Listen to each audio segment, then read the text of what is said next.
Sulme në Teheran. Izraeli eliminon shefat e rinj të inteligjencës iraniane pak ditë pas emërimit të tyre.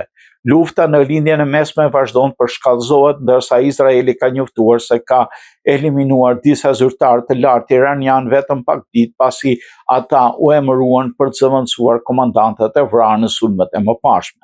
Sipas ushtrisë izraelite, avionet luftarak kanë goditur një objekt të lidhur me strukturat e inteligjencës dhe komandës ushtarake të Tiranit në Teheran, ku janë vrarë 2 drejtues të rinj të inteligjencës që kishin marrë detyrën së fundmi.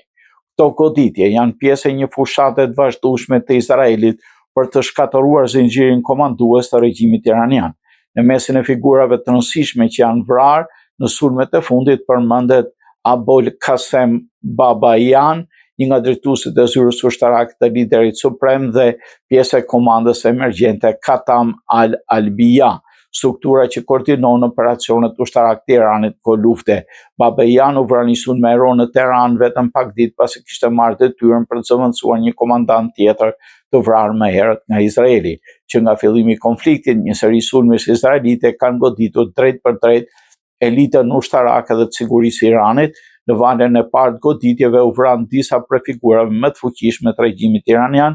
Sipas analistëve ushtarak, strategjia e Izraelit po fokusohet në atë që quhet goditje dekapituese pa prerje kokësh, që synon eliminimin e drejtuesve të lartë për të paralizuar komandën dhe strukturën e vendimarrjes.